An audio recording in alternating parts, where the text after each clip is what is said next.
latest episode of The Claw's Corner. Today's guest is an actor, director, producer, screenwriter, hockey player, race car driver, former Marine, and fourth-degree black belt in judo. His films include Inglourious Basterds, Heartbreak Ridge, North Dallas 40, Speed 2, Cruise Control, The Great Waldo Pepper, Breaking Point, and many, many, many more. He has also guest starred in many television series, including Flipper, Mission Impossible, Ironside, The Virginian, The Mod Squad, McCloud, The Rookies, The Fall Guy, Hunter, Jag, and once again, many, many more. His screenplays include Red Cloth, Diddleville, USA, Dream Speakers, Truth Tellers, He Returns, and many more. Doing my research, I realized that Jonathan Goldsmith, who portrayed the most interesting man in the world, needs to be replaced with today's guest immediately. So here to tell you why I think that is the extremely talented and the extremely versatile Bo Svenson. So as you mentioned before, you grew up in Sweden. At age 17, you emigrated to the U.S. Why? I knew as a child that I could never realize my potential living in Sweden, being a Swede among Swedes. I just knew it. I couldn't intellectualize it. I didn't want to intellectualize it. You know, I really have conducted or lived my life by visceral callings. If it feels good, felt good, I do it. If it didn't feel good, I didn't do it, which is one of the reasons why, well, other than my crappy personality, I was never interested in being a star. I was never interested in stardom. I was never interested in having to say things that I didn't mean. Schmooze with people I didn't necessarily identify with or like or any of that. So, and I paid the price for that because the jobs that should have come my way didn't come my way. Also, the fact that I did 20 movies or so in Europe and Asia, you know. Oh, John Milius, who was a dear friend. Yeah. John first wanted me to portray Arnold's father in the original Conan. Ah. And I said, John, come on, man. I mean, you know, and because Arnold at that time, I mean, I have much respect for what Arnold accomplished. Okay. Yeah. So this is not, I'm not denigrating Arnold at all. He did good for him.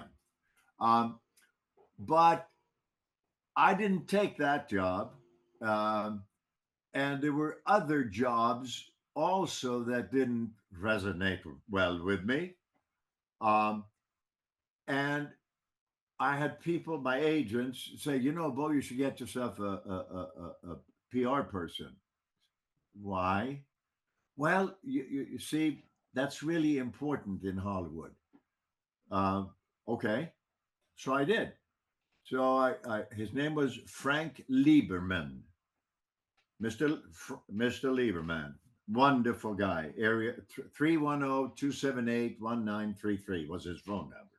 I mean, he passed away over 50 years ago, and I still remember his phone numbers.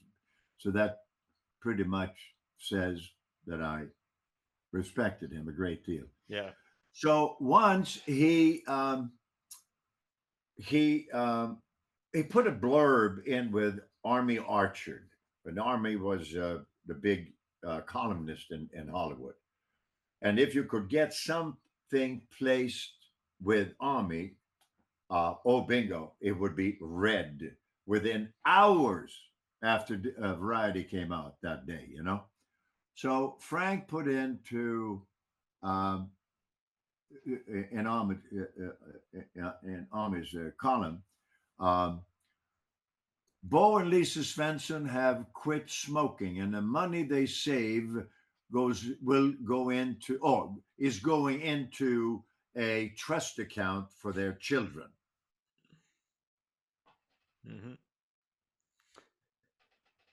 I heard about that because I never read the trade papers. Someone told me. I called Frank. Frank, 310-278-1933. Frank, what is this, man? This is embarrassing. He said, no, Bo. They don't read the words. So the importance is to be mentioned. It's about your name. So any way we can get your name into a column, that's a win. Yeah. But I said, that's not me, man. Well, Bo, the road to stardom, blah, blah, is lined by people who had to give up some of what they were. What, verbiage to that effect. I said, well, I love you, Frank, man, but I can't live my life that way. Mm-hmm. So I suppose it's telling of my shortcomings, the fact that I wasn't really, really, really interested in being part of Hollywood. Consequently, Hollywood was not interested in me. And it pains me now to have understood that. Yeah. Too late. And because I'm pretty good at what I do. Yeah. And to not have that pay off because of cancel culture or whatever, Mm-hmm. well, he's not really one of us, of whatever that means. But, when that sentiment is there, you can't fight it, man. But the thing about that is that you are real, you're sincere, what you say is genuine, so you're going to stick around. All these phonies, people are going to see right through them eventually, and then they're just going to fall away, and then you're going to be the last one standing. No, not fine. Okay. I don't profess to be right about something because what's right in Iran is Yeah. wrong in New York, Yeah. or vice versa, whatever. So many different ways of looking and at things and feeling them, and right or wrong. Shakespeare, in a weak moment, he wrote, "Nothing is either good or bad. Only your thinking makes it so." Mm-hmm. And the same thing applies to right or wrong, So, which is why we now, so many people acquiesce, and why we have some of these bullshit. I see people, Mencius people. I understand that they have wonderful humanity, actors, uh, doing absolute crap. Mm-hmm. And some of these streaming programs, it is sheer utter crap. And they talk extra fast, and some of them, they kind of mumble. So you don't really hear what they're saying, because really what is in the script is not worth being said. But what happened 5, 6 years ago when the switch happened? Let's not make worthwhile movies. Let's just get something out there, and then we get, oh yeah, and then we can get subscribers, and then so we give them stuff that would keep them occupied and will cause them to renew their subscriptions, etc. Well, as a result, Netflix, they've done some really nice, Amazon, done some really, Hulu, done some really nice stuff. But look at what most of the stuff Yeah. that comes out. There's a lot of shit on there. Yeah. Yeah, and I agree with Steven Spielberg too. He made a comment saying that movies that are strictly on streaming services shouldn't be up for an Oscar. It's basically a made-for-TV movie. That should be separate, and I agree with Yeah. that because Yeah. I love the theatrical experience. I love going to the movies. I love the whole experience, like I said. And to me, I mean, I really don't watch that much TV. I really don't watch that much of the streaming services. And like you said, every once in a while I'll find a gem, but most of it is just shit. Yeah. Yep. So And I agree with that. so it kind of pains me. I knew Mr. Wasserman and Mr. Scheinberg at Universal. They Yeah. somehow took me under the wing's shadow because I suppose they understood that I was earnest. Uh, I was honest, and I really, really, really had great respect for the essence of the folks from Russia and Poland, who in the late 1800s had arrived here, and they had been exposed to Jewish theater, which always reflected real human aspects, facets, and what have you. And then, so these men and women, although the very few women were allowed to be to run the studios, but so there was this. It's called in Yiddish. It's called Menschkeit, um, and humanity.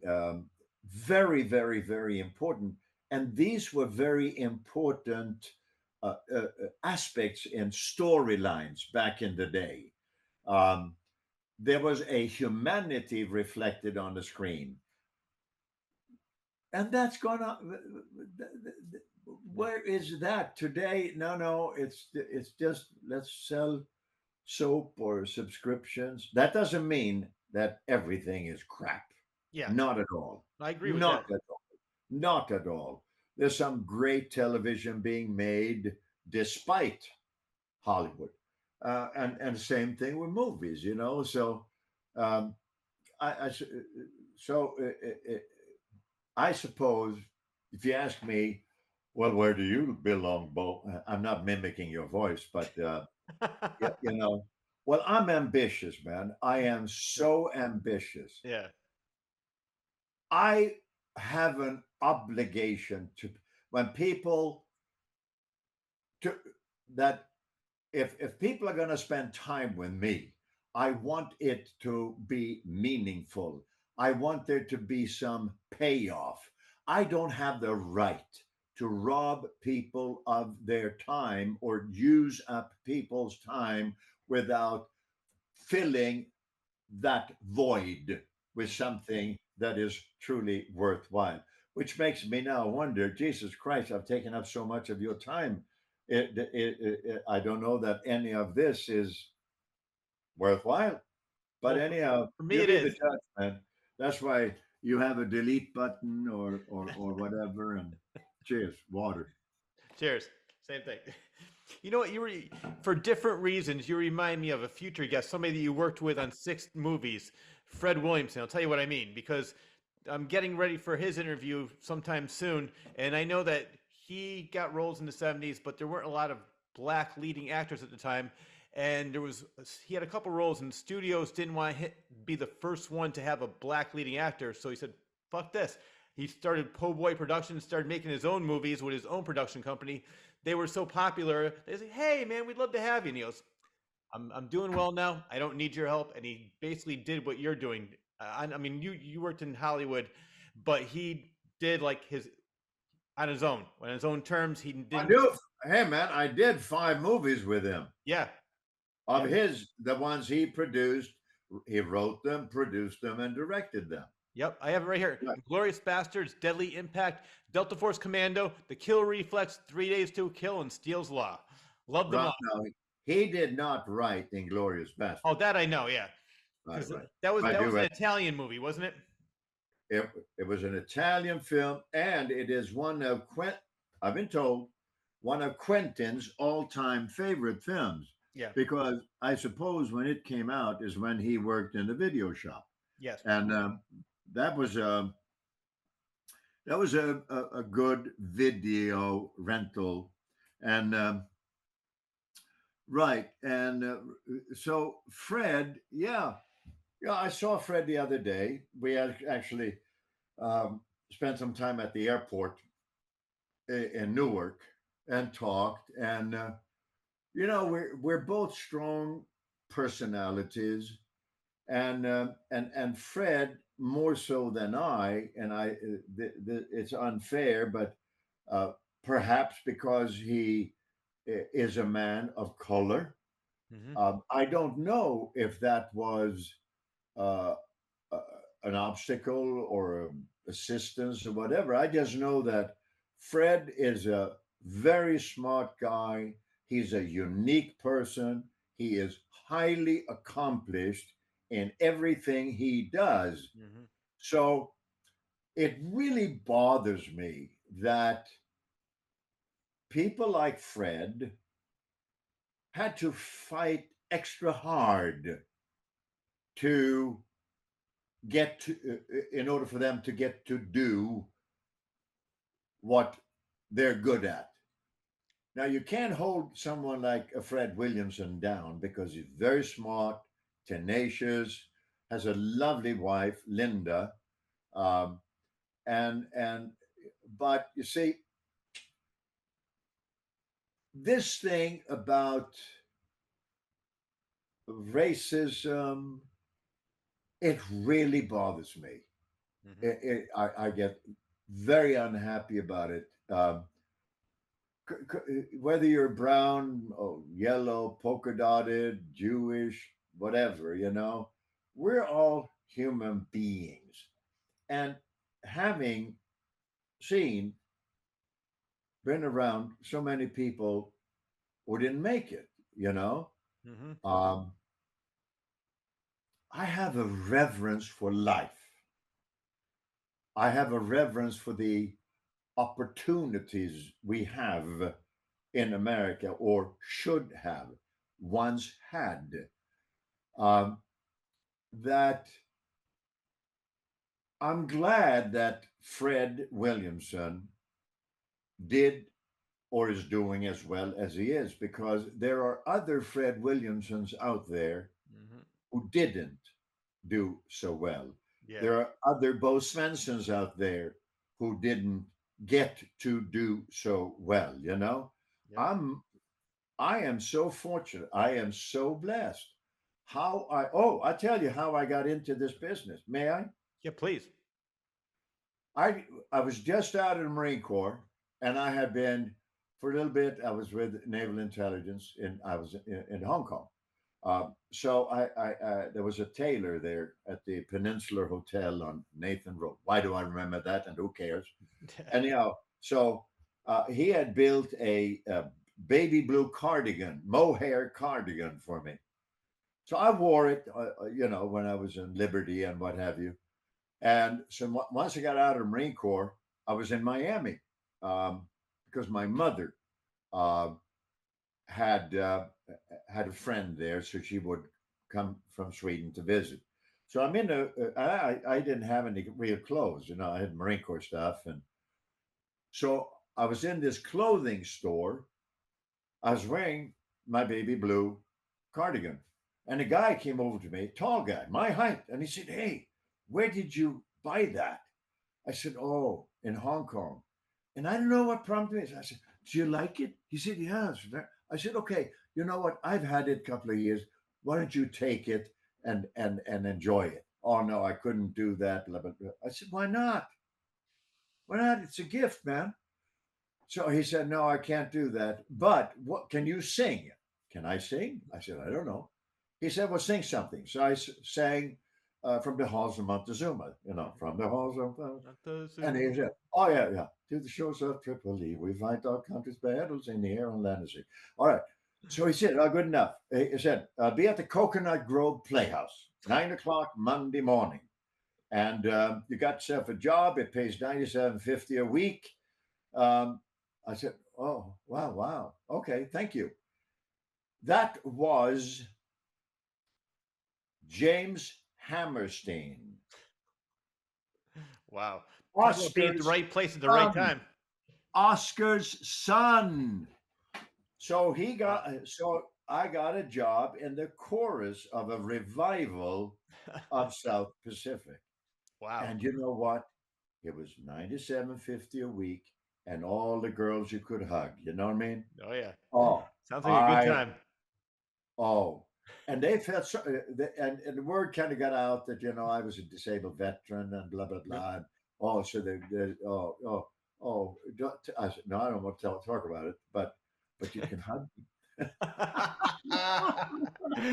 Oh yeah, man. Oh yeah, such was life. So Wow. anyhow, that's how I got into showbiz, and then I thought, oh, I better find out this thing, acting. This is America, man. You got to be good at it. So I hitchhiked to New York. I had 4 suitcases. It's crazy. Had 4 suitcases somehow. Ended up in New York. Ah,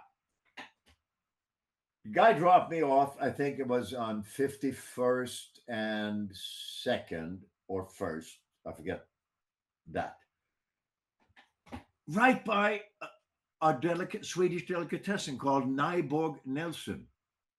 So I'm standing there, and Nyborg, and I saw some Swedish kind of signs. Mhm. So I took my suitcases up to the door. And the owner came out. His name was Hans Boga, and he said, and I looked kind of Swedish, I guess, And so we talked. He said, "Would you like a job?" I said, "Oh yes, oh yes," because I had Zippo, man. Wow. So he said again. So be here 7 in the morning. Okay, fine. I was there at 6:30 because I hadn't eaten, and this was a delicatessen. So 6:30, I'm there. They're unloading the trucks, and okay, they open the door, and bingo. I headed right for the deli counter because they had they had the things, the Swedish things I loved from my childhood. But we're done with that. Greta Garbo lived 1 block away. She lived on 49th, and I forget if it was first or second. It probably was second, where the store was. So she would come in for lunch, and I was impertinent. I was working the deli disc, or deli counter. So she said, I'd like to have some of this. I said, no, no, no, no. I said, no, let me fix your plate. I know what I'm doing here. And we talked Swedish, Yep. So I would bring her a plate and put it at a table. So that happened once or twice. And then one day she said, come and sit with me. So I did. So I sat, and I don't know why, but she kind of liked me. And so we talked about this and that and whatever. And yeah, man, so then I thought maybe I should take an acting class. So I did. So I went to 120 Bank Street. Uda Hagen was there, and lovely lady. But then I realized real quick, didn't take me but a day or two. This is a dating service, man. This is just, it's a pretty well thought out dating service because people here highly vulnerable, open their hearts and minds, and Yep. they talked about they had a gift that they wanted to share with the world, that kind of stuff. And I thought, no, I'm out of here. But I went to the neighborhood playhouse, Sandy Meisner's place. Same thing there. I went to Lee Strasberg. I was there for a couple of times. Yeah. Wow. Yeah. But no, none of that stuff was acting lessons. No. Now people call and say, Bo, can you help me? I said, fine. But you see, you can't teach acting. Yeah. All you can do is you can assist people to trust that who and what they are is enough. Mhm. Just find the courage to be yourself within the given circumstances. Yep. That's it. No, I love that. That's the best advice. Now, what do you think of method actors? Well, sometimes whatever it takes, and that introverted mumbling stuff, and I spent some time with Brando, and uh, lovely man, gee whiz, especially when he was himself. Hmm. The dude was, I mean, he's no longer with us. Yeah. So really and truly, but that was a fad, um, to be tormented and all of that stuff, Oh God, but God damn it, man! Every actor is tormented. That's why we become actors, because we have a deep-seated need to be validated by as many people as possible Hmm. as the persons we know ourselves to be. What better way than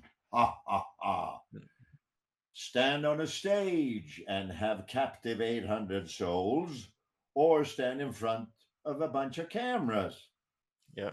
and know that your being, who you are, within those given circumstances, will be seen and appreciated by hundreds of millions of people over time. Yep.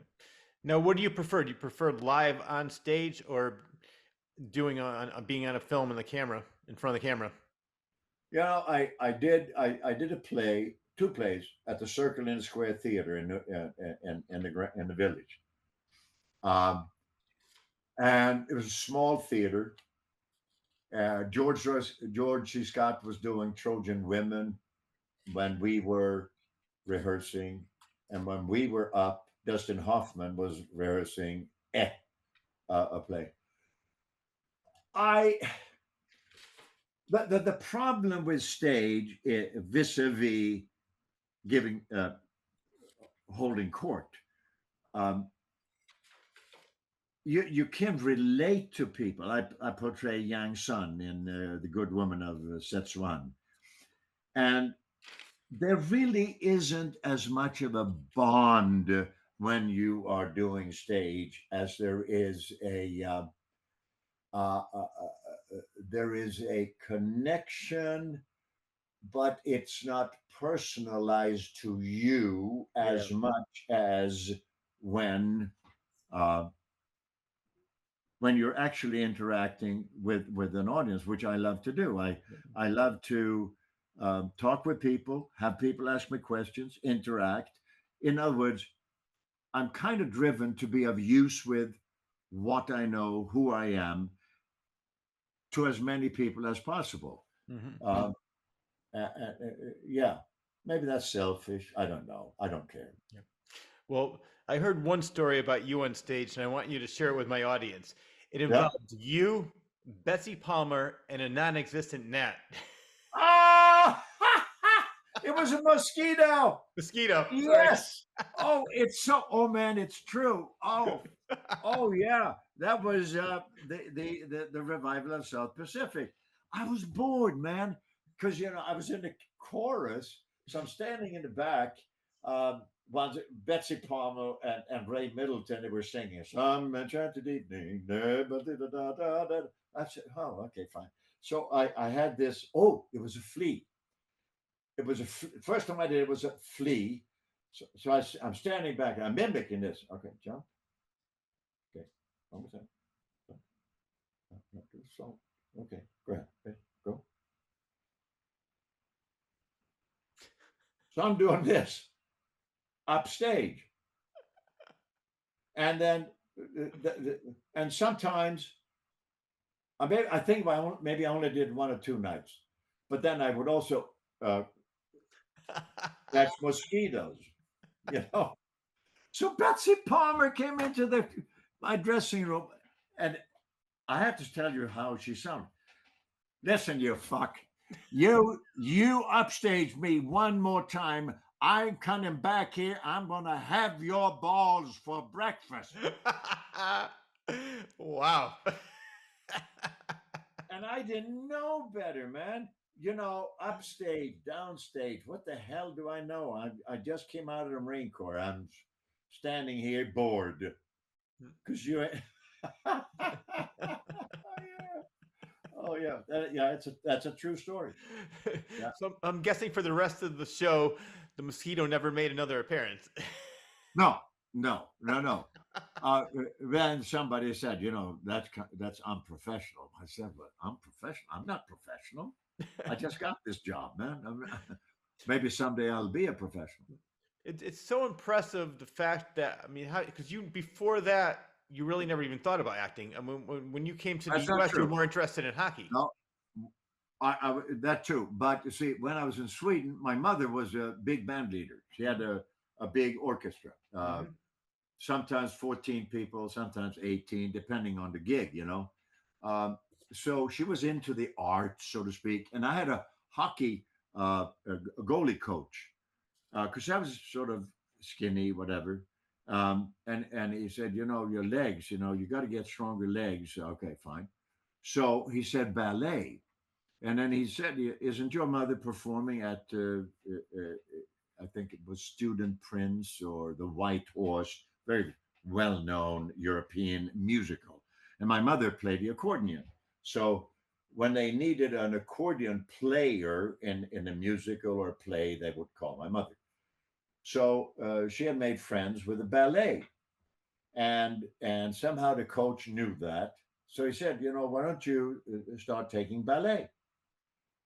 Because that is very good for agility, leg strength, and all of that. So I did that, and that kind of improved my goalieing.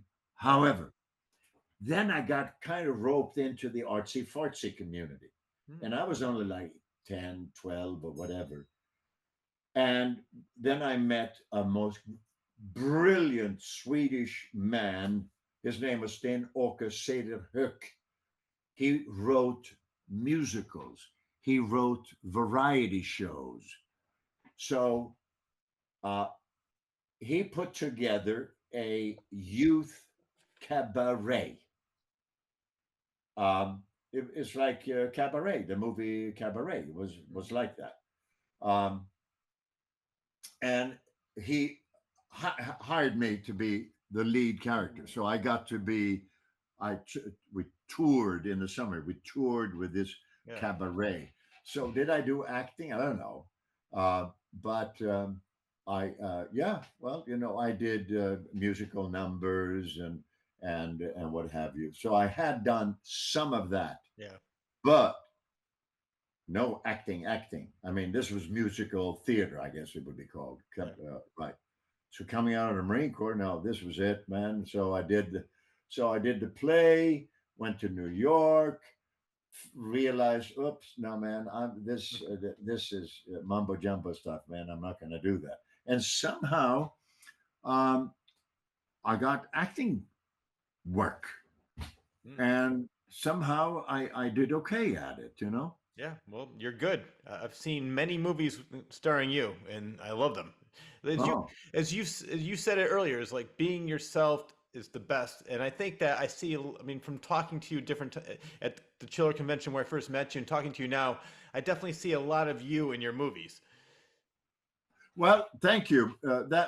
Because really, man,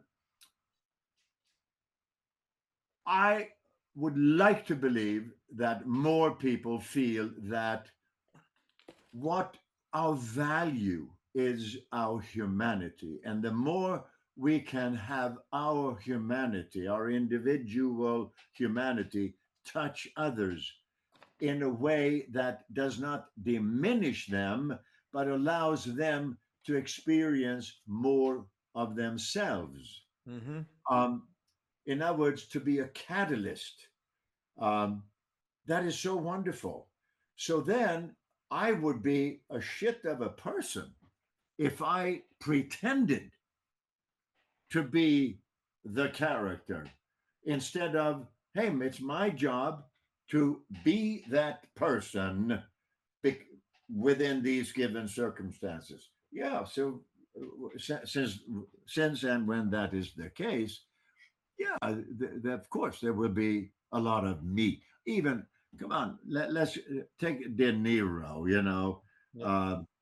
there's so much of De Niro in his stuff. Yeah. Yeah, and the same. Brando tried. He did his best to cover it up, but he couldn't. He couldn't cover it up. He became a little mannered. He knows it. But we talked about on the waterfront, and he kind of went, Yeah. uh, that was early in his career, and he was acting a bit. He was acting a little bit. But Yeah. whereas, look at him in The Godfather, Mm-hmm. you know, then he didn't give a damn.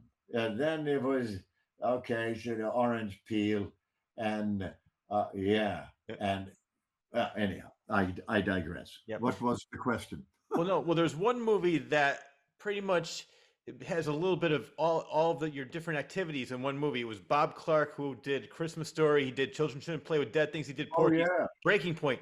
In that movie, you play hockey.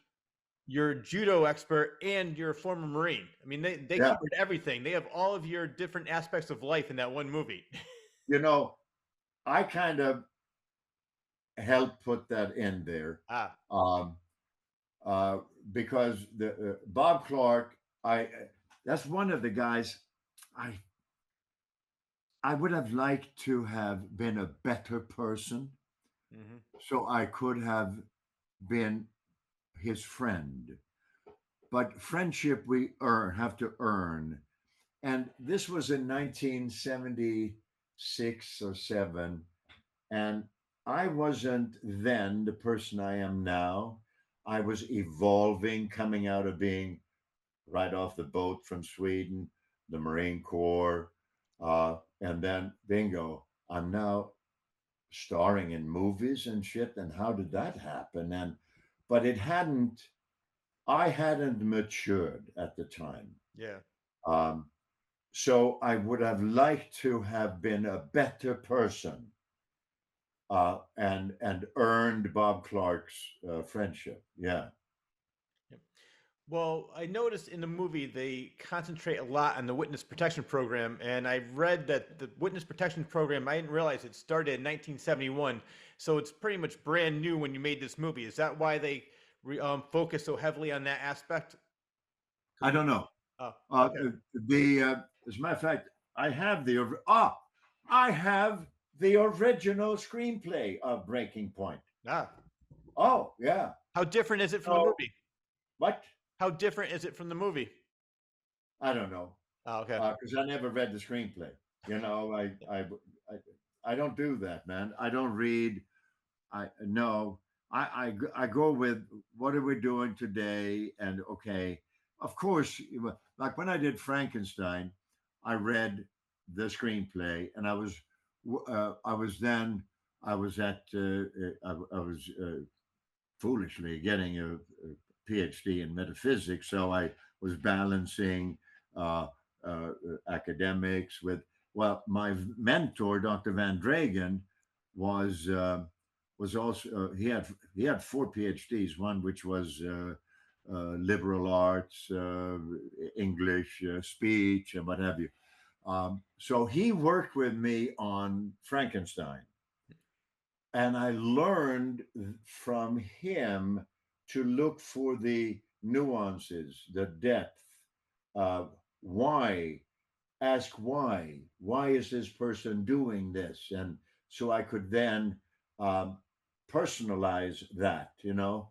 So uh, there were people in my life who from whom I learned the essence of honesty, really. Um, and that, of course, that can backfire because if you feel honest about something and you speak up about it, you know, oh, geez, I used to do that. People would ask me, "What do you think of this script?" And I would tell them, "Oh no." So now I say, I said, you know, I'd rather not read it. Well, oh come on, you have all this, and you're such a good writer, blah blah blah. I said, yeah, but that's for me, you see, and I can always criticize myself, but I don't want to criticize you. Hmm. Because if you put your heart and soul into your screenplay or book or whatever, who am I to then either criticize or shape it? I said, then it's my ego Yeah. that becomes part of your creation, and I have no right to do that. Yeah. That's what I hate about the test audiences with movies. You'll have filmmakers and writers, directors, producers put their heart and soul, work months and months on a movie. Then you have 12 people say, get rid of this ending, change the beginning, get rid of that character. So these people that don't really know anything about what they were trying to do with that movie have so much power. I'm not sure if they still do it like that, but I know that in the past I've talked to directors that hated that. Well, you know, that's the studio. That's the money Yeah. wanting to find out. They become insecure. Well, okay, we put 15 million bucks into this thing here. Uh, gee, and they don't have opinions. Oftentimes, the money, the studios, they don't have opinions. They don't know. They don't trust who they are, their feelings, and whatever. So they have these used to have test audiences. Yeah. So they would run the thing, and people would, oh, they would have little buttons and shit, and so they would score moments. Man, that's filmmaking by the numbers. What happened? No, why are we doing that? Exactly. Why are we doing movies that way? Because when you have a writer and or a director and or mix put in the producer who have a feel for the material, who really believe, oh, this is story and we want to tell it that way, man, do it that way. Yep. Fall on your own sword. Yep.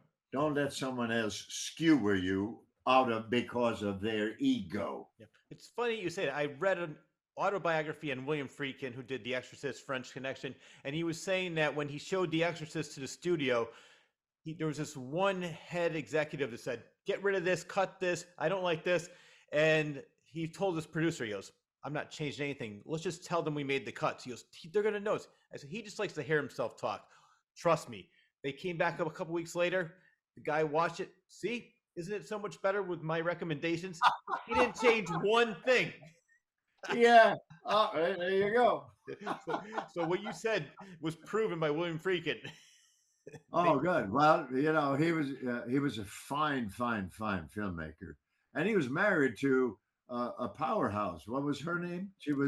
She ran MGM for a while. Oh, my mind went blank on her name, but I know who you're talking about. Yeah, Yeah, very. So wow, what a couple, man, and yeah. yeah. Did you ever have a chance to, if not working with him, get a chance to meet him? No, Okay. no.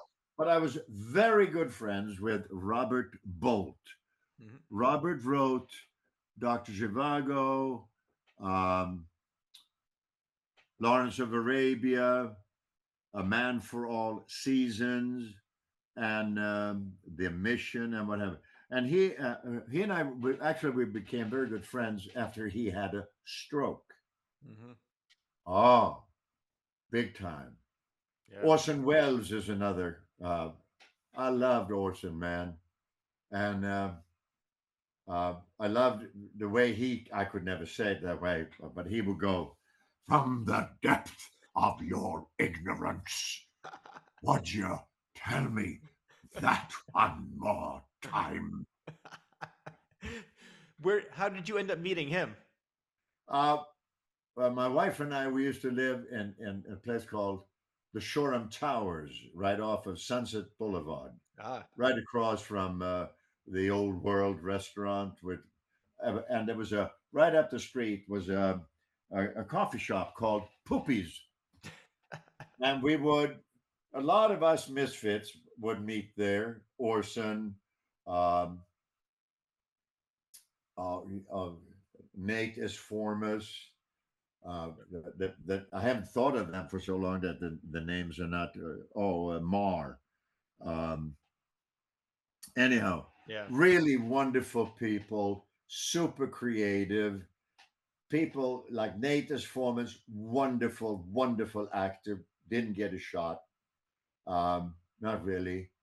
Um, and others. Well, and of course, there was Orson.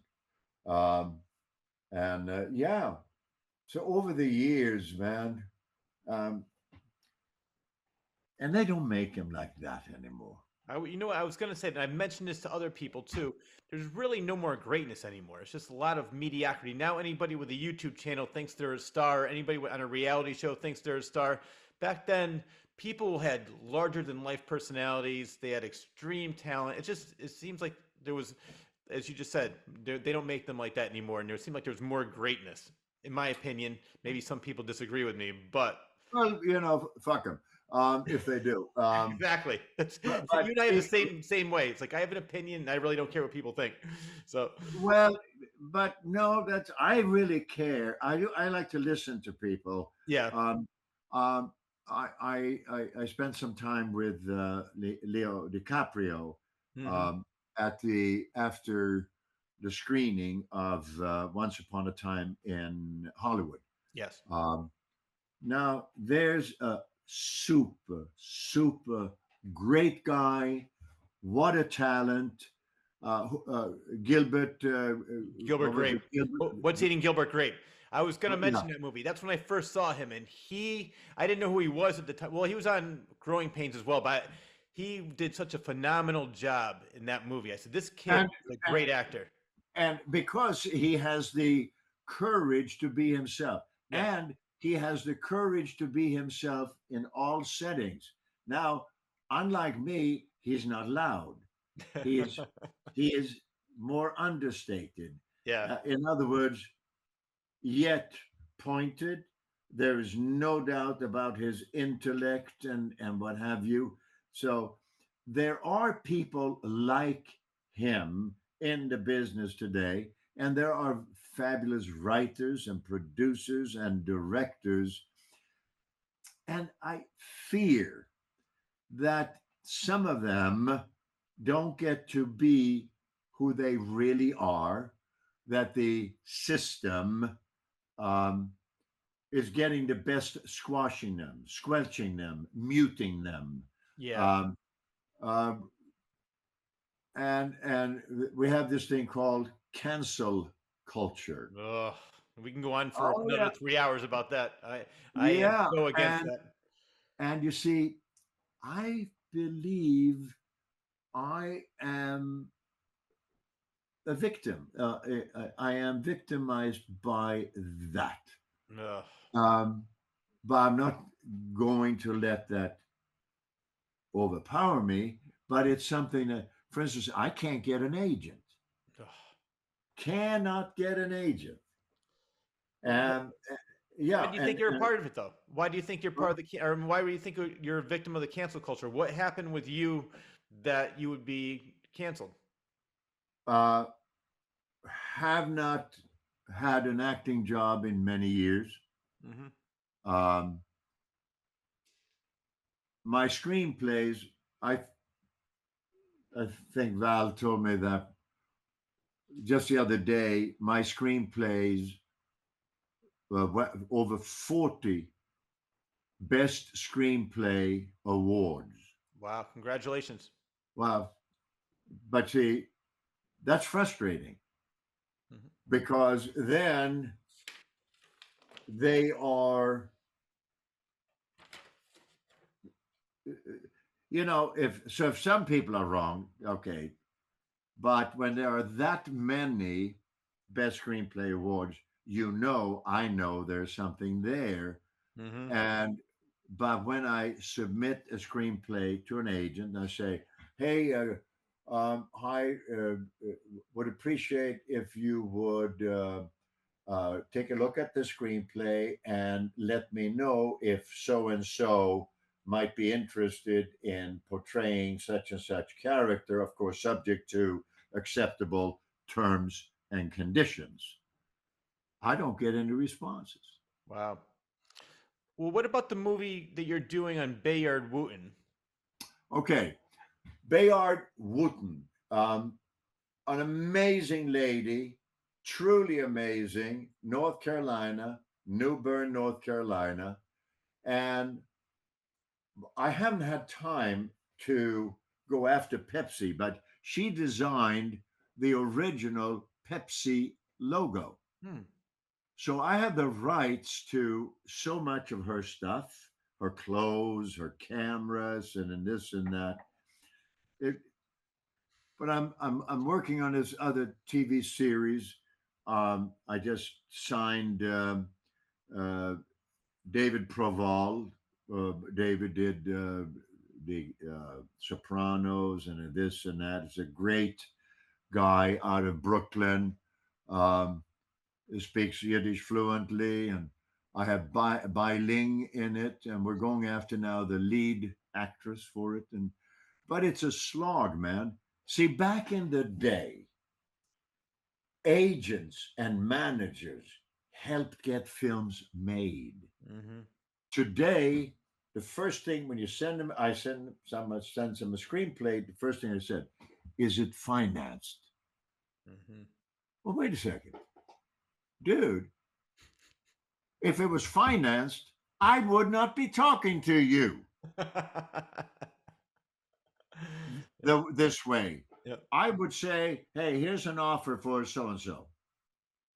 But today, as was the case even back on, even Orson told me that when he got what's the name, he financed that largely with smoke and mirrors. Ah. Uh, Claimed he had this, he didn't have this, but he had his voice. Yeah. Yeah. So and then he put on that sophisticated. Yeah. Anyhow, Yeah. I love Orson. Yeah. Man, we need people like that today. That being said, we have so many wonderful people in Hollywood today. Yeah. Um, Talented, great personalities, great human beings, and and then I see them, and I don't go to any of these things, but I see them in these various situations, and I'm wondering, whoa, whoa, are they appreciated for who they are or for what they represent? Mm-hmm. Um, and that too bothers me because I I'm allergic to wasted humanity. Yeah, and so for instance, when I have big groups of people and when I know they're needy, like veterans or whatever, I ask them to stand up and I say, please say your name out loud. Then add, I am somebody. Mm-hmm. I am unique. I am special. Because we all are. Yeah. We all are somebody. We all are unique. We all are special. Mm-hmm. But so much of society today is really set up to squash people. Yeah. Uh, because we oftentimes people are being sold. Well, in order for me to wanna to be sold something, I they need to sublimate who I am so that the product becomes more important than me. And somehow this has become the texture and fabric of our society. Yeah. And what gets me mad about that is they make it seem like, oh, everybody's outraged. It's probably one or two bored people that are jobless and they're just want to start something and they're on their computer and a studio will say, well, we have to get rid of this person because nobody wants him in the movie. And most of the time, people can give a shit less. It's probably, like I mentioned, probably one or two people that were outraged and they don't even really know why they're outraged. They just want to start something because they're bored. Yeah, well, there you go. Yep. Hey, young man, I have bored you long enough. No, not at all. I'm loving this. Richard. So, Yes. CYR. CYR. What's the origin of that? My father is French, but I really don't know too much about his side of the family. My mother is German, and so her last name was Wilson. Is she German, or Jewish German? German. Aha! Don't tell anyone. Secret safe with me. So, yeah, no. So that is my story. I've had some fun over the years. As I mentioned, I was a singer in a metal band. I mentioned off the air. Yeah, right. Yep, I did that for a little while, and then I started doing stand-up comedy for fun, and then I wrote a book, which you can find on Amazon. I mentioned at the Chiller Convention I have cerebral palsy, so the stand-up comedy led to motivational speaking. I do that. Oh, you have CP. Yep. How? What hierarchy? Very what low. level? Just the right hand and my leg. So I have a limp, and I had 2 operations on the leg, and then my hand. There's a little lack of muscle control. So. Oh, okay. Well, that's special. You could get a hand.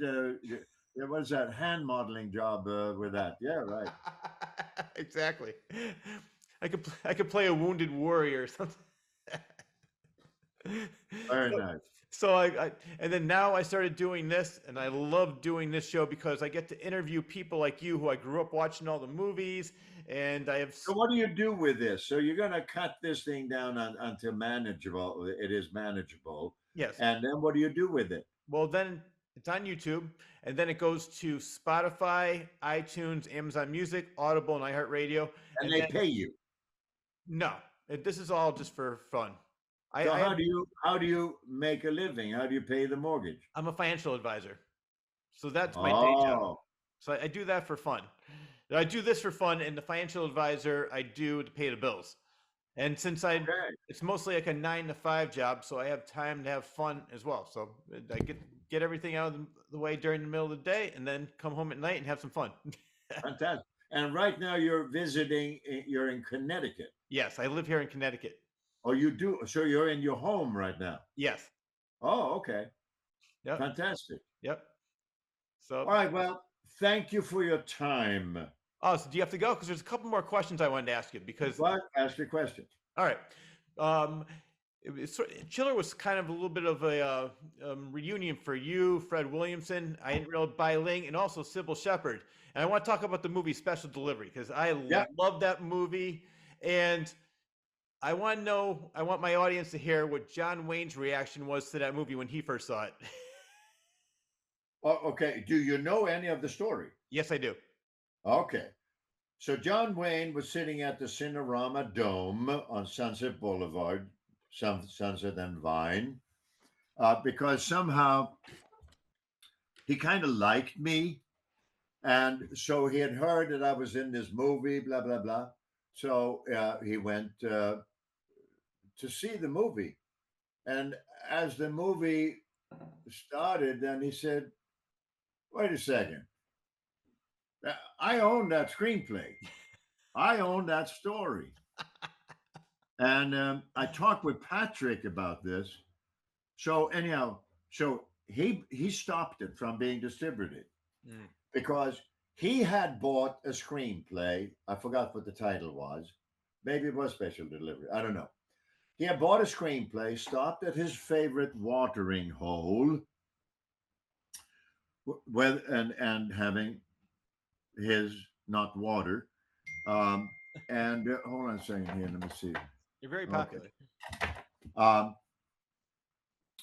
So he got a little sloshed, and he had just bought the screenplay, and he was sitting at the bar, and he was looking at it, and this is my property.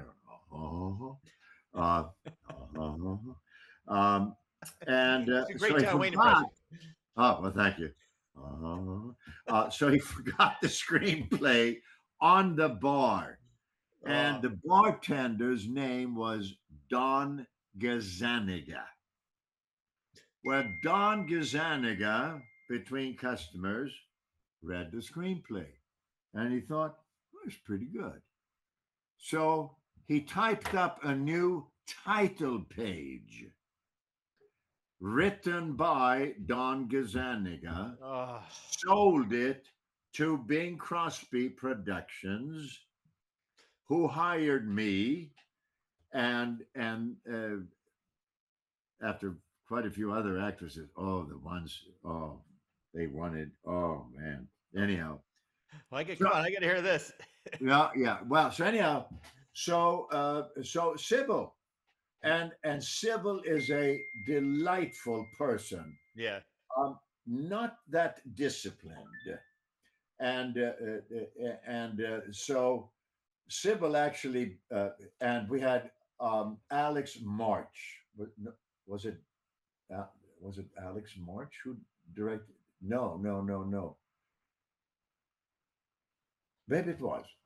Um, who directed it? Yeah. So when we're filming, he would come into my dressing room and actually weep. He cried. He said, "I don't know what to do with her." I said, "Well," he said, "after each take, she goes in and calls, um, what was his name? Her husband, a fine director.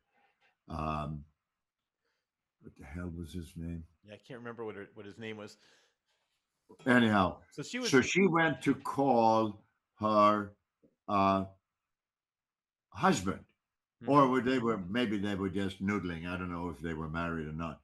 Yeah. But anyhow, oh, what he had done some really good movies, man. Here, let's look. I'm gonna What look it up while you're talking. Yeah. I'm gonna look it up because I Uh, can't. was that? I'm gonna look it up while you're talking. And I then see. think he did.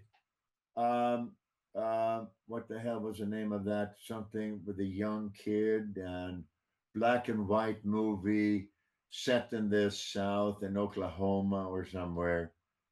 Are you looking it up, Yeah, right? I'm looking it up right now. See, it wasn't. No, let's see. David M. Ford, was that him? No, No. Okay, let's see who else. So maybe bigger name than that. let's see. Sybil Shepherd, because she was married twice. So maybe she wasn't married to him, but she must have Okay. been dating. Oh, wait, let's see. Last picture show Heartbreak Kid. Yeah. Yeah, I'm trying to see. Who did David. the last picture show? Who was it? Who directed that? I'm saying 1 second. Last picture show is. Peter Bogdanovich. Yeah. Okay. So, so, so, March Alex would come in and he would go, and he said, after every take, she calls Peter and ask his opinion. Oh my God. But and so she would tell Peter what she had done. So I did it. So I did this, and I said this, and I did it that way. And he said, "Okay, well, maybe you should change this or change that." So Peter Bogdanovich, is directing Sybil. Oh man, and so I mean, Uh, really. So yeah. So anyhow, we made the move. Sybil, delightful. yeah. Oh, we had a Harry Condon, whatever. We had a great DP, um, and we shot it at Paramount. What the hell is going on here? Peter Bogdanovich. Okay, uh, it's Antigone, who is a dear heart friend, and also the managing director for my company. And Yeah. so I gather she is listening to this. Poor girl. Anyway, oh, she just hung up. Okay, good. That's funny. So anyhow, Pete, oh yeah, Sybil, lovely. Was nice to see her the other day. I Yeah. don't know if she is having a medical issue or something. Uh, I didn't get a chance What's to the see her. rumor? No, What? I didn't hear any rumor on her. She was only there on Friday and Saturday, and I came on Sunday. She was already gone. So I heard she was really quiet but nice. That's what somebody who Oh, met her she's said. very nice, Yeah. very nice. Yeah. And we actually had a few laughs making. Oh, so then what happened? So John Wayne, stopped the picture, Mm-hmm. and I was in London and scheduled to because I had three movies opening at the same time. Breaking Point, Final Chapter, Walking Tall, and Special Delivery. So they had me on this world tour, So I'm okay, and not my cup of tea, man, because you can't be honest with these people. Yeah. That they get offended. They've some of the questions. I said, I'm sorry. What's the question? Are you kidding? You can't do that to these people. They To don't break their know. fragile little ego. Well, I don't know if it's that or just because they have lived sheltered lives. I don't know. Yeah. I don't profess to know much. But anyhow, yeah. So that was special. Oh, so Wayne stopped the distribution of the picture, but then they talked him into. Um, um, okay. Did he end up suing? He stopped it. He got an injunction against the movie. Maybe they paid him some money or whatever, but because it did end up on video. Yeah. Um, It's a great movie. I loved it. well, yeah. was Oh, fun. you know what? It was the first movie, his first movie. The hell, Adam. Oh, he was in the dinosaur movies. He's a tall, lanky Jewish guy. He's a spokesman for something. The hell's his? That was his first movie. Okay, let's see. He played a biker on it. Let's see. Special Delivery. Yeah. Yeah. But then again, they also had Mel, the guy who played Vic Tayback. He was great in the movie. He played Mel Yeah. in Dallas. Then they had I can't remember his name, but the guy who played Boss Hogg in Dukes of Hazzard. He was the guy at the bank. He was the bank president that you robbed. It was such a great cast. I never saw the movie, so no. Well, it has one of the best endings ever. I love it. I won't give it away. I know it came out in '76, but I don't want to be a spoiler alert. Okay. Oh, good. Yeah. In the movie, so you said you never saw the movie after it was released? Well, in the movie, you get away with the whole. Don't tell me. Okay. One of these days, the kids or grandkids are going to say, "Hey, Pop, let's watch this movie," and then I want to be surprised. Well, it's definitely worth it. I love the movie. Another one that's great, and I want to talk about this next because it was the Great Waldo Pepper. Yeah, you replaced Paul Newman in that movie. Yeah, you worked with Robert Redford, which I think is kind of funny because Paul Newman replaced Steve McQueen in Butch Cassidy and Sundance Kid because Steve McQueen said, "If I don't get top billing, I'm not doing the movie." And then Paul Newman said, "I'll do it." So I thought it was funny, and that's why the reason that Steve McQueen did Towering Inferno, because his name was above it, and he had 2 more lines than him. It's like, really, are you that worried about it that you can't be in a movie if your name's not on top? But what happened? It's my understanding what happened with Great Waldo Pepper. George Roy Hill had done Butch Cassidy and The Sting with Redford Newman. So he had given the script, Great Waldo Pepper script, to Mr. Scheinberg and Mr. Wasserman. And they read it and they said, okay. So they had a meeting, and so George came in and they said, I suppose you're doing another. Oh no, who do you have for the movie? He said Redford Newman. I said, oh, is that all you can do? Redford Newman movies? Oh, well, George Roy Hill was a Marine colonel, aviator. That was the wrong thing to say to him. So he says, no, I have a different idea. So there was a meeting. So he talked it over with Newman, and there was a lovely casting director who really got me started in the business. And I'm sure I didn't deserve her interest, but anyhow, so my wife and I were invited to Newman's house off Coldwater Canyon. Newman wasn't there, but Redford was, and Mark Harmon was there with his sister, whatever, I forget her name. And so it was very pleasant. Lunch, walking around, whatever. And So, okay, thank you all very much. And then my agent called me that evening and said, okay, you got the job. I said, what job? I had no idea this was an audition. So they were looking at Mark Harmon and me to replace Newman. And somehow I got the nod. Wow. And but I never believed I had the job for a multitude of uh, reasons. So once we were filming in San Marcos, Texas, and I heard, oh, Newman is coming for lunch. What? He is? Yeah. Oh man, I found a driver take me back to the hotel, packed my shit real quick, Yeah.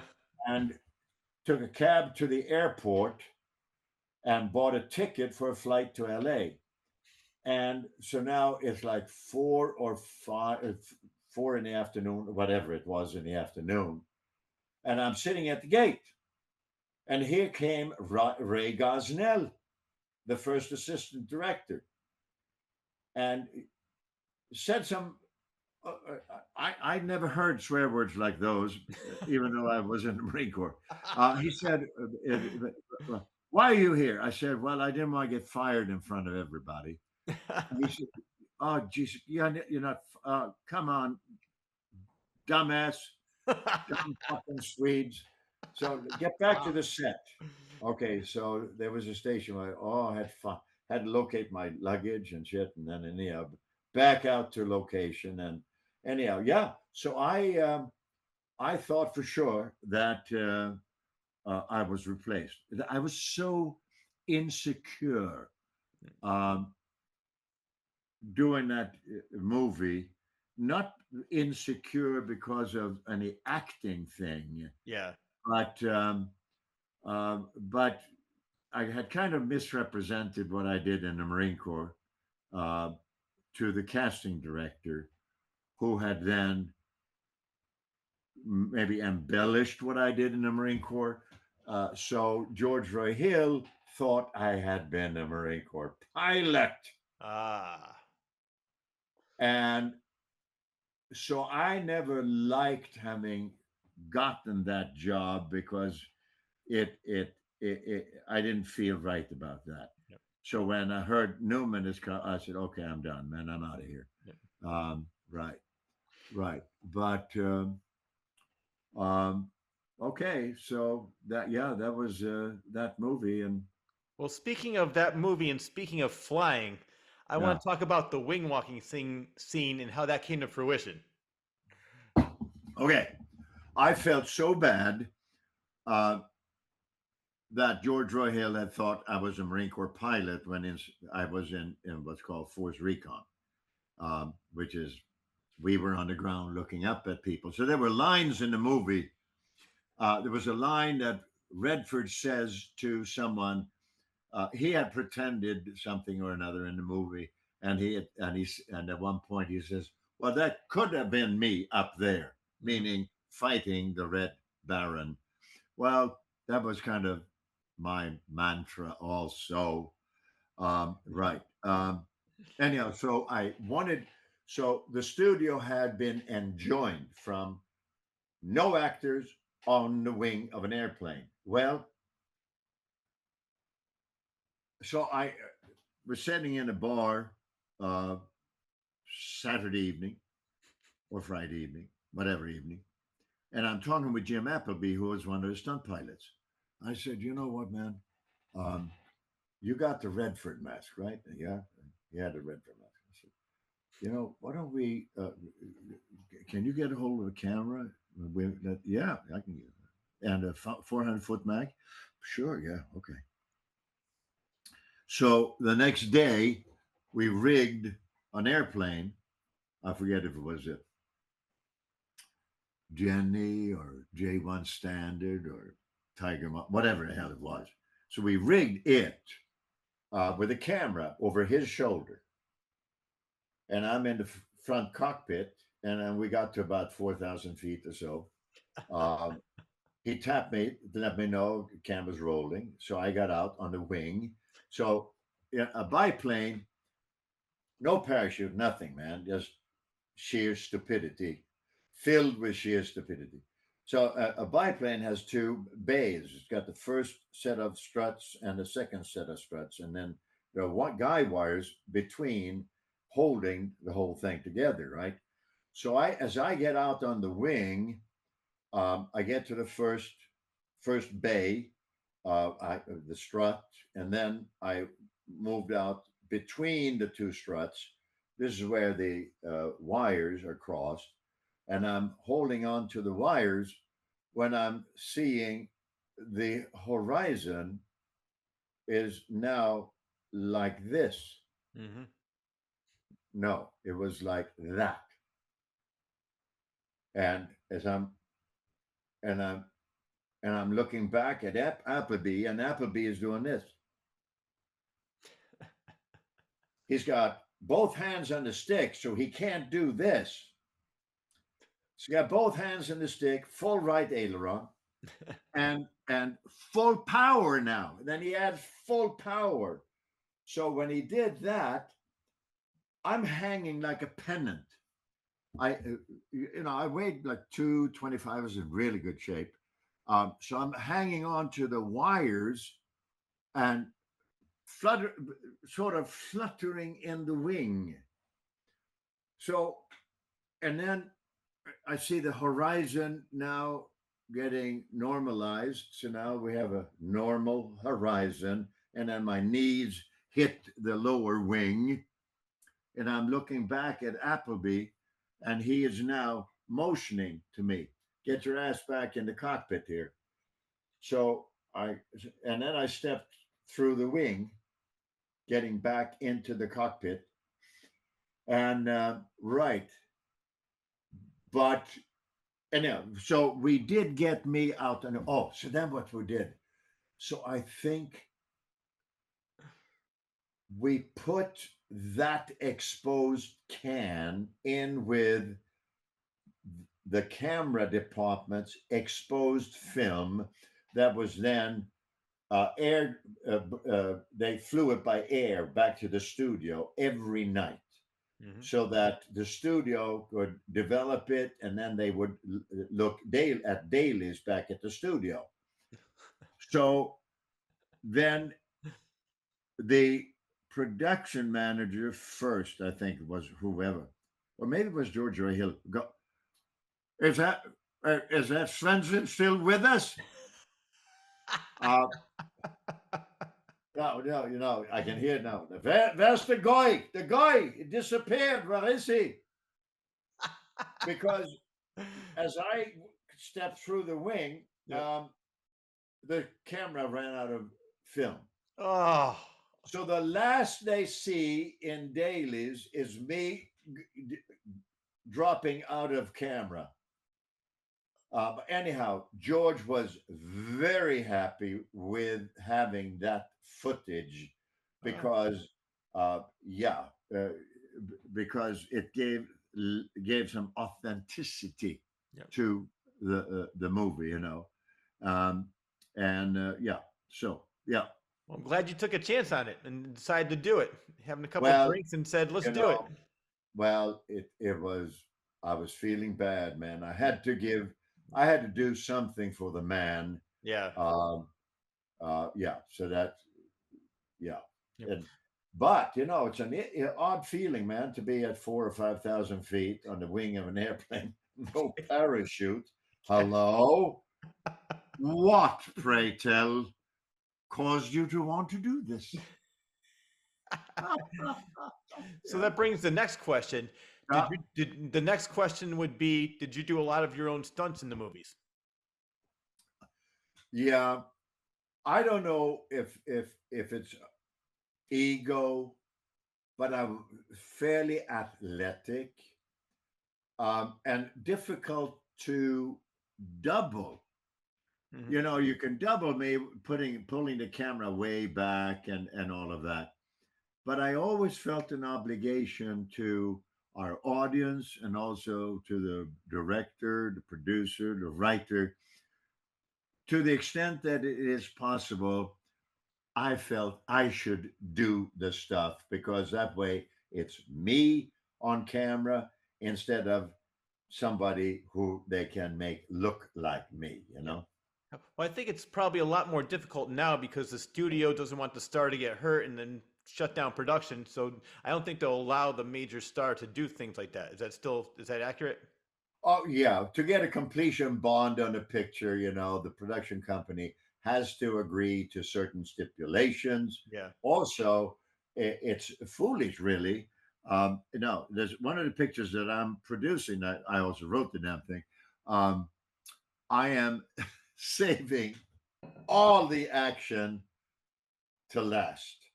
Mm-hmm. It's a combat sports centric movie, MMA, UFC, that kind of stuff, right? Yeah. So there are several full on fights they're going to be on the screen.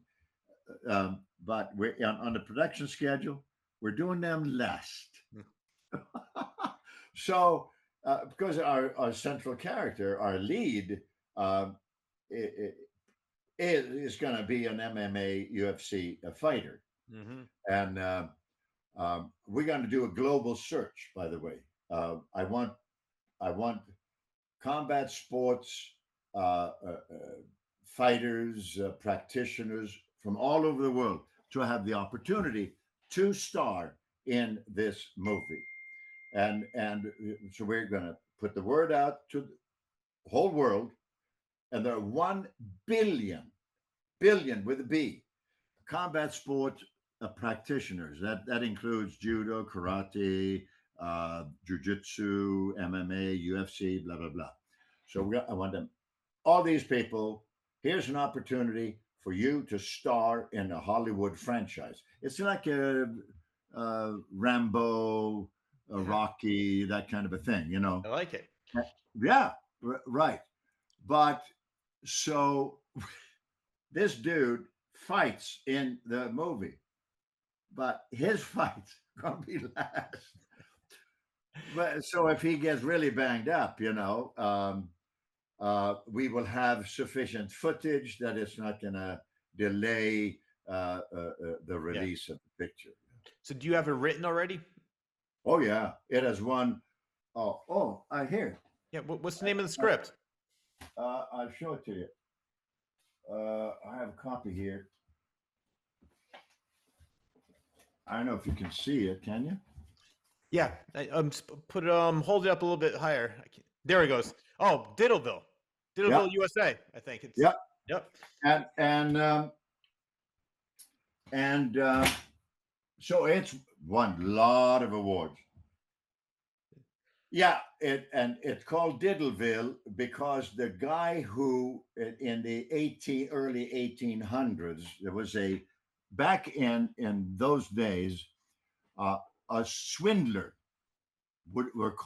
swindlers were called diddlers. Ah. And there was a guy who was an embezzler who was in prison in Ohio, who so they called him the diddler in prison, and he liked the name. He was proud of his profession, right? Yep. Embezzler, con man. So he took the name John Diddle, and then he dug up the money that had the loot that had put him in the prison in the first place, and he hightailed out west. He bought 14,000 acres of California desert and sold shares in it to ladies and what have you, and whom he noodled, and anyhow. So then when he died, he had an heir. The way he started this thing, he couldn't find any women to join him out in the desert, but as he was building this little town, so he would go to San Francisco, find a barmaiden who was tired of her job in the bar or noodling strange men. So, and then he brought her back and then noodled her, and they had a kid, and that kid then took over the town. So it was called Diddleville because the dude who invented it, his last name was Diddle. So there you go. So, when do you expect that to be released? Whenever. Well, first we got to make the damn thing, Yeah. and Maybe like a so couple I'm years. talking. Well, I have David Proval, the guy from Sopranos. He is in it. Bai Ling. Oh, yeah. I love her, man. Look, this lady, she was serving the Red Chinese Army, and she's in her 50s. She looks like she's 18, and I mean that's. And so we have other terrific people in it, and I'm going after. I wanted. I asked. I've asked like Renee Russo. I would have liked for her to be Doris Diddle, but she retired 3 years ago. Bette Midler's husband doesn't want. I met Bette when she at Jan Berry's home. She had just gotten here from Hawaii back in the day. Yep. So Bette Midler, I would have liked. I want real people in this movie, man, and so we've got feelers out to some other people, but who knows, you know. And I'm talking with Haruka Kadokawa, is a gazillionaire in Japan. I did a movie for him once called Virus. Yeah. We shot at the South Pole. With Chuck Connors. Yeah. What's that? With Chuck Connors. Yeah. And you know, the ship we were on, real quick here, because you're bored with me. No, I am not. I am loving every second of this. All right. So Chuck was Chuck and I were on this ship called the Lindblad Explorer at the South Pole. Chuck had one scene. That's all he had. I had a whole bunch of scenes down there. So, but then, and Chuck said, this thing's going to sink, man. I'm telling you, Bo, this is going to sink. It's not, so he talked the producer into getting him off the ship. Well, a week later, the ship did sink. Oh, man. With me on it. And what's her name? Yeah, I was the only actor left. Well, of course, the Japanese actor Masao Kusakari was there, but Olivia Hussey, she had left. She had gone back with Chuck. So on Christmas Eve, 11:16 in the morning, the ship, the Lindblad Explorer, went aground in a squall, and it sank. And so a Russian ocean-going tug called a Komsomolskaya pulled up because maritime law, if you are within gazillion so and so many miles of a ship in distress, you must assist. So this Russian boat arrived. It took the Japanese crew, but they refused to take me because I was an American passport. Oh, crap. Come on. So the Chilean sub we had used in the movie returned and picked me up, and the Chilean personnel that worked on the movie. And then as soon as we started headed for South America, there was a problem with the sub.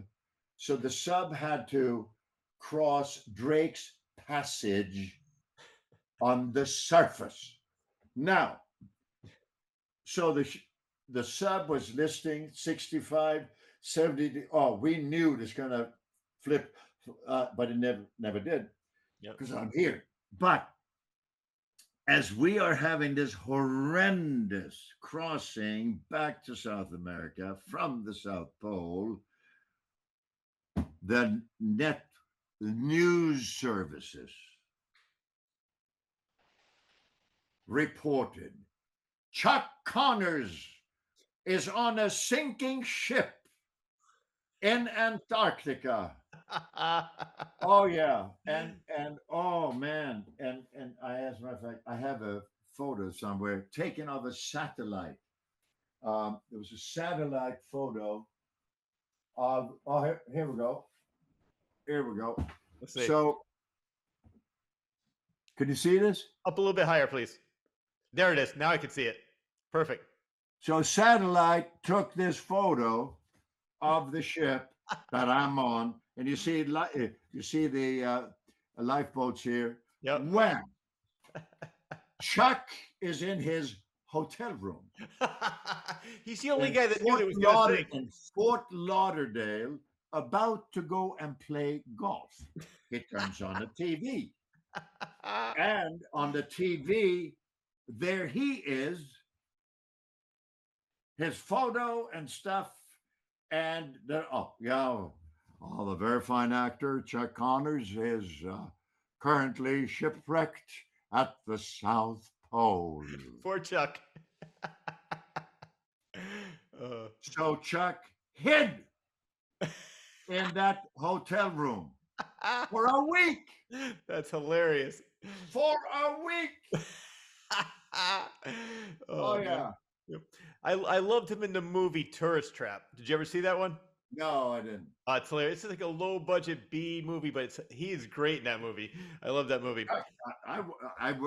When I did Walking Tall the series, Yeah. I had a lot of odd people come in.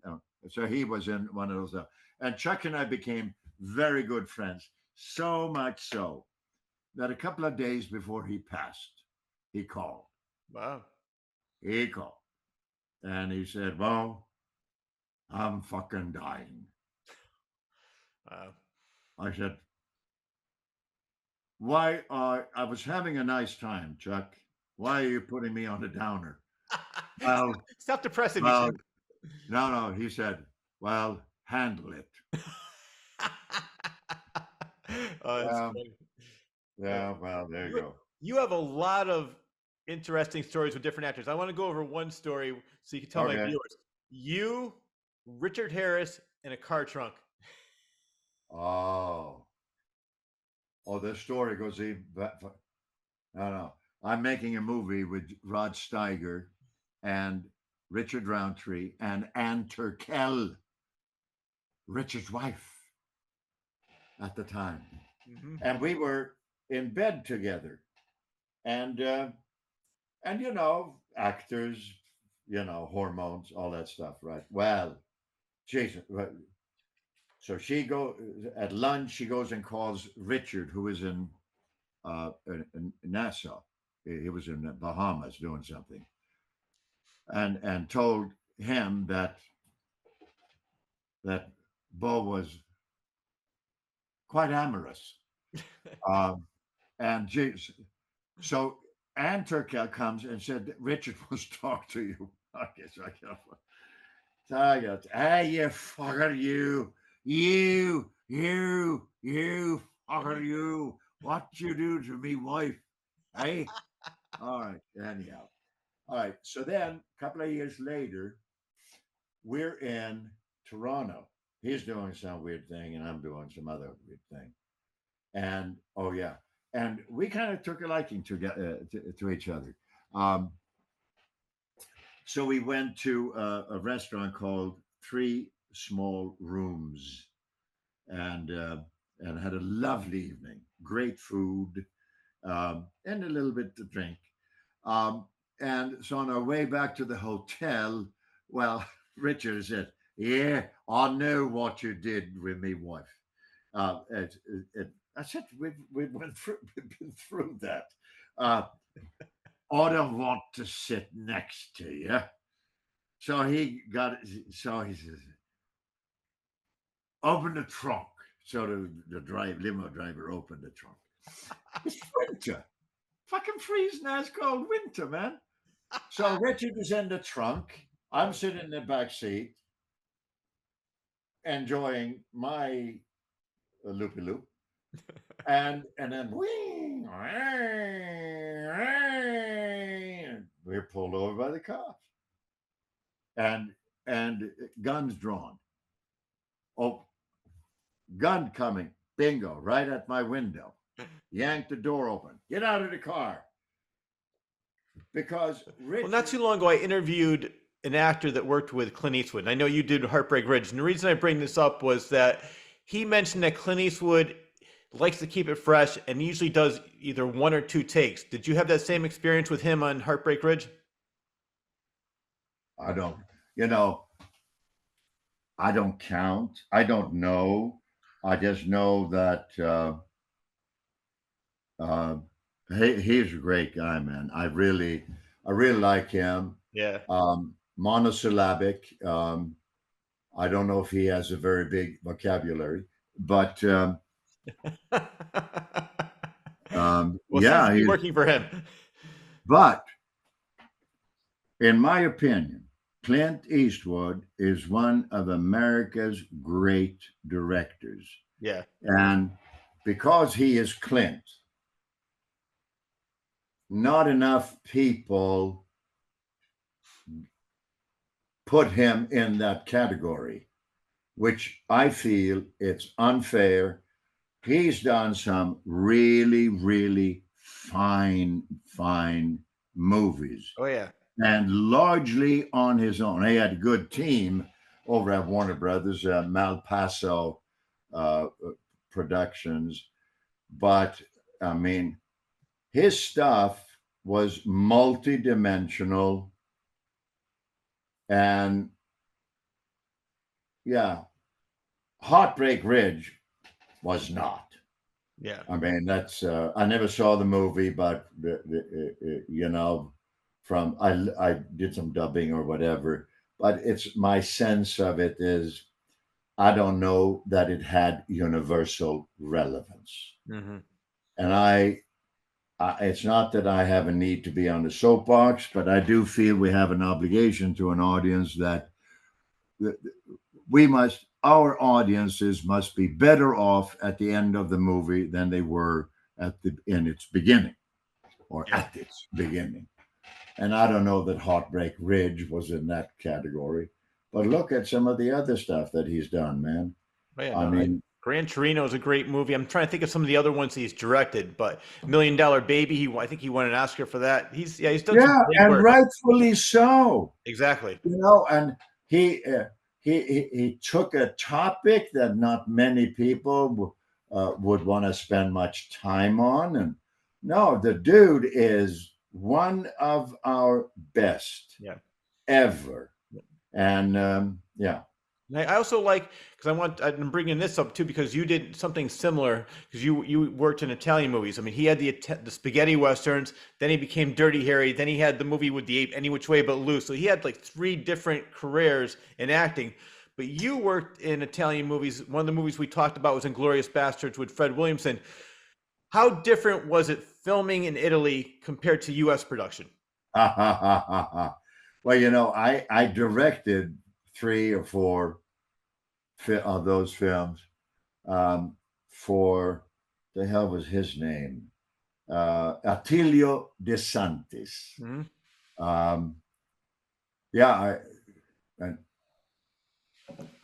I mean, working with Italians is wonderful because they're so sincere when they lie. Oh yeah, I love that.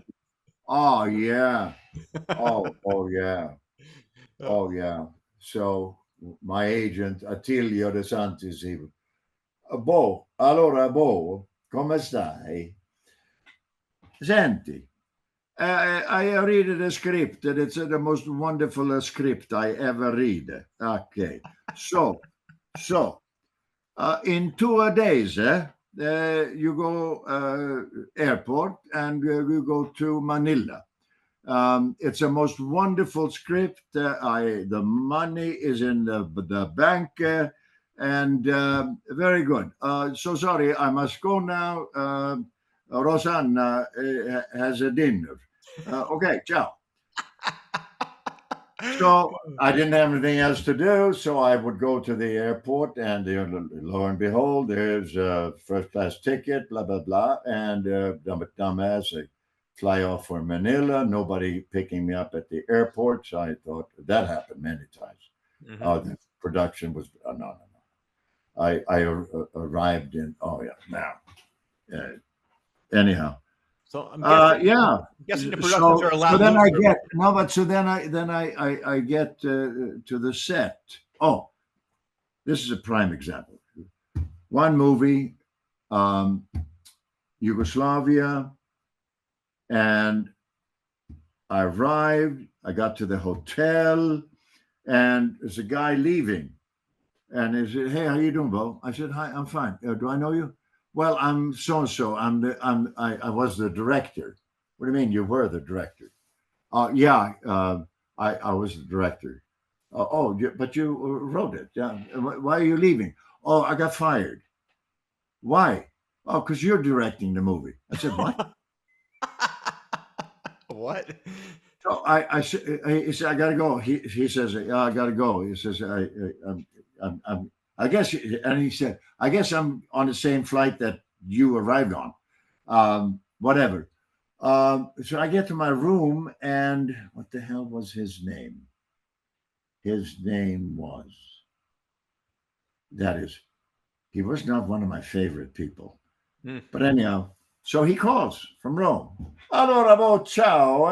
What was the flight?" I said, "The flight was fine. But what's going on? I saw what's his name in the lobby, blah, blah, blah." He said, "Oh, yes, sir. Yes. Oh, nice writer, but he no lui non è una regista. He is not a director." But why did you hire? Oh, Bo, come on, be a polite. Yeah, so they roped me into that, That's so I ended up, funny. what? Yeah, no, it So wasn't funny. they never even told you. Found out you were directing it from the guy that got fired. No, I Oh, yeah. found it out from him Oh, yeah. in the lobby as he was going to the airport. Yeah, that's what I meant. So you found out from the guy that was being like, Yeah, "I'm fired. You're hired." yeah. That's so. I'm guessing the sets are a lot looser in Italy than they are in America. Well, yeah, and the budgets were smaller, and Yeah. of course there was the Italian way of working, which is magnificent, uh, because there are 5 or 6 meals every day. Mhm. Oh, it's wonderful. And for lunch, you get a bottle of white wine and a bottle of red wine. Um, yeah, the cult. You see, the Italians love working in film. It was they had a passion for Yeah. working in film. Over here, man, it's a job. Yeah. It's a job. But for them, and yeah. Oh, I tell you a thing, Fellini. So I had written something. It never got made because of the Directors Guild. I have written a trilogy. It's now called The Red Cloth and blah blah blah. So I wanted Bergman to do the certain element of the. It's a miniseries. There's Bergman and then Kurosawa. I wanted him to do something else and Fellini to do something else. So I got Bergman to agree and I got Kurosawa to agree. So I'm in Rome to meet with Fellini. So I met with Fellini at Cinecittà, the studio that he made famous. So I'm talking with him, and then he said, "But Bo, I know nothing about the Viking, because this involved Vikings. Yes. Early Christianity, Christianity. arrived in the Nordic countries." Yes. See, I start talking about the Nordic countries, and then I go back into Swedish or Norwegian or whatever. So when early Christianity took hold in the Nordic countries, it was 8th, 9th centuries. But early Christianity was not a kind religion. The kings and the missionaries at the time would give people a choice: embrace Christianity or lose your head. So some people didn't like that. Yeah. Those two choices. Anyhow, so I wrote something. It's very good, actually. It won Cannes, it won Dubai, blah blah blah. It won a bunch of the screenplay did. So anyhow, so I wanted. It's entitled The Red Cloth, right? Now it's a Red Cloth. Yeah, it wasn't that then. I forget what I called it then. Anyhow, so I had met with Kurosawa.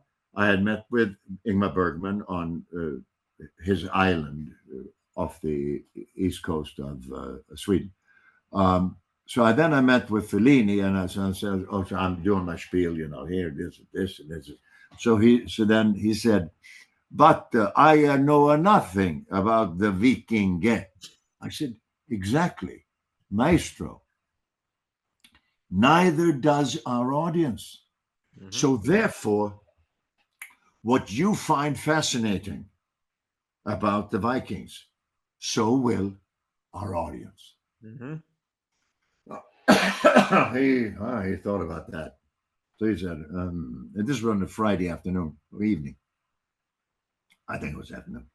He said, this evening we are having dinner at Trattoria Trescalini in Piazza Navona. I want you to come, be my guest. Okay. So I arrived there. So he was at the head of the table. There are a whole bunch of actors and a director. Okay, Bolt. He was married to. Okay, and I worked with him. Jesus, I've been talking too long. So, I can't think of who that. All right, but here's the point with this. All right, I was seated next to Jan de Bont. Jan de Bont was there. Jan de Bont. I later worked with him on Speed 2. Yes. So he is there, and Van der Ven, Monique Van der Ven, who was his wife at the time, and some American actors and some British actors were all sitting. Okay. Next to Fellini was an empty chair. Have a seat. All right. So I sat there. So that evening, he spent the whole evening on me. A cursory hello to somebody else. Spent the whole evening with me. Then at the end of that evening, domani, tomorrow we will be meeting at such and such Trattoria Bolognese or whatever, right? I arrived. Now there was another guy sitting where I had been sitting, and I was one seat over. And this is what he did. This gracious, this enormously magnificent human being, he gave one evening to someone he found interesting. Now, what a gift. How wonderful is that? Because the dude, he had something to say, and he had emotions and observations about humanity, but he had a weird sense of humor, really. Yeah. But anyhow, so I could not possibly have met the magnificent men and women I have in this business had I not heard the call, followed the call, and left Sweden when I was 17. Oh yeah, you've had a very interesting life, and you've done so much and so many different things. Would you consider, since you said you're with the cancel culture here in America, would you do more movies over in Italy?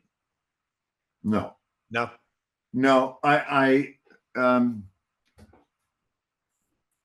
I want to stick to where I belong. Yeah, and I belong here in Pacific Palisades, California. Mm-hmm. I love it here. My wife and I, we lived in British Columbia for 7 years, and built a wonderful home. But this is where I belong. the energy of Southern California, it all fits me.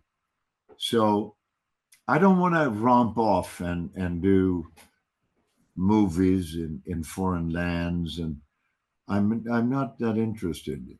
So the series Diddleville, uh, it's set in Southern California, and this is where it will be shot.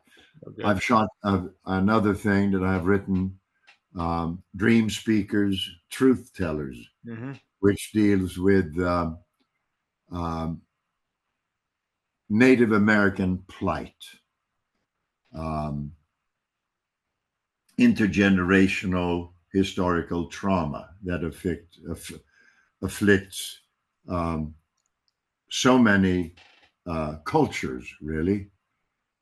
It is a phenomenon in even survivors from the Holocaust, when people who are people who have experienced something horrific and have had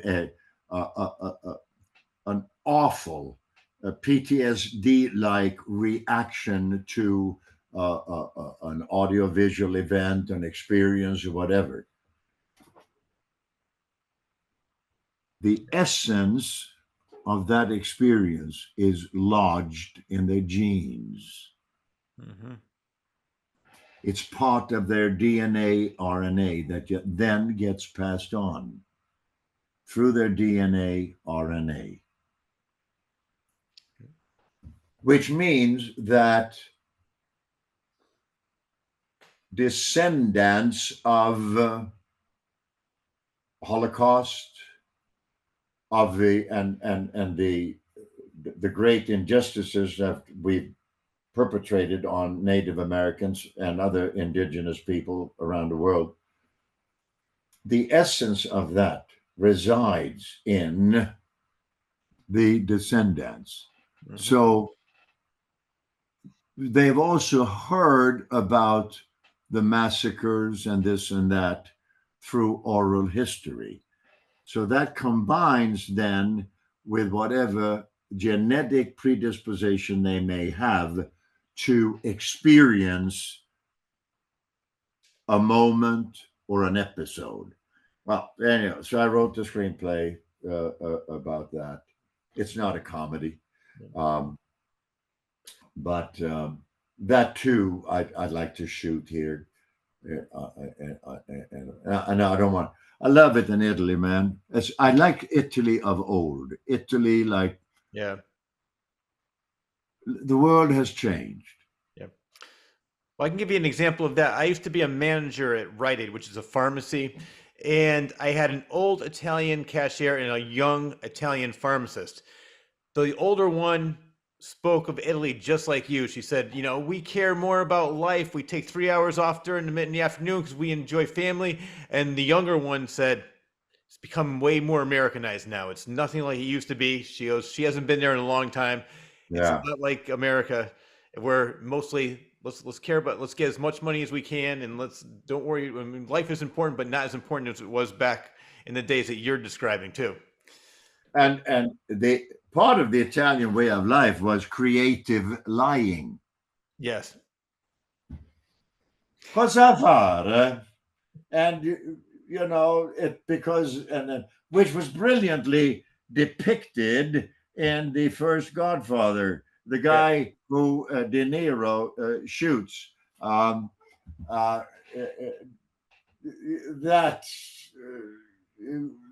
yeah.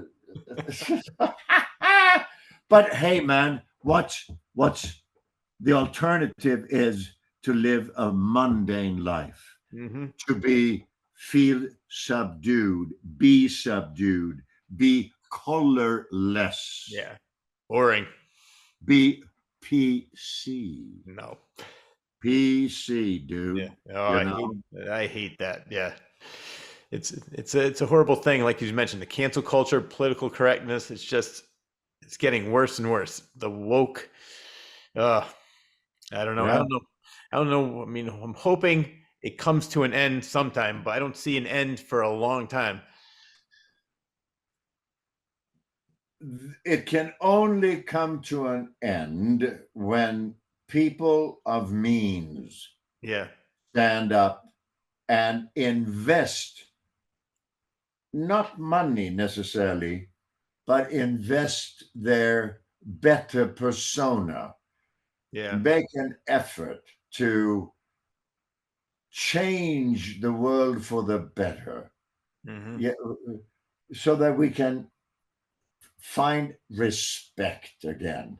And You definitely. all I'll right. end it. Enough small talk. Yeah. Exactly. So, dude, what time is it? It's my time, 1 o'clock in the Oh morning. crap! We've been doing this for hours, man. I am loving this.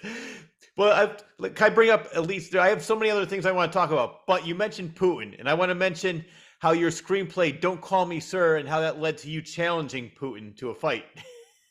Yeah. Oh yeah. Well, no, but that's not. Man, it's 10 o'clock. I should have taken my dog for a walk an hour ago. All right. Let's do something some other time. Yes. I am so tired of hearing my own voice. All right. Well, I'll just tell viewers who are watching this right now. We still have. I want to talk about him challenging Putin, you meeting Pablo Escobar, you getting the inside scoop on a civil war ending what's now known as Yugoslavia. There's a lot more to talk about. Oh yeah. Oh yeah. Yeah. Jesus, you know of it's all yeah. Okay, bye. Good night. Well, all right. That wraps up the latest episode of the Claus Corner. A huge thanks goes out to actor, director, producer, screenwriter, hockey player, former Marine, and fifth-degree black belt in judo, Bo Svenson, for taking time out of his extremely busy schedule to be a guest on my show. I also need to thank editor extraordinaire John Bristol of the award-winning Elmwood Productions for always doing a superb job editing this show each and every week and making it available to all on YouTube. I am also extremely grateful to Rob Bull and Joseph Timothy Quirk for all they do to make my shows available on several Connecticut radio stations, as well as Spotify, iTunes, Amazon Music, Audible, and iHeartRadio. And lastly, but definitely not least, I need to thank you, the viewer, for always tuning in. Enjoy your day, everyone.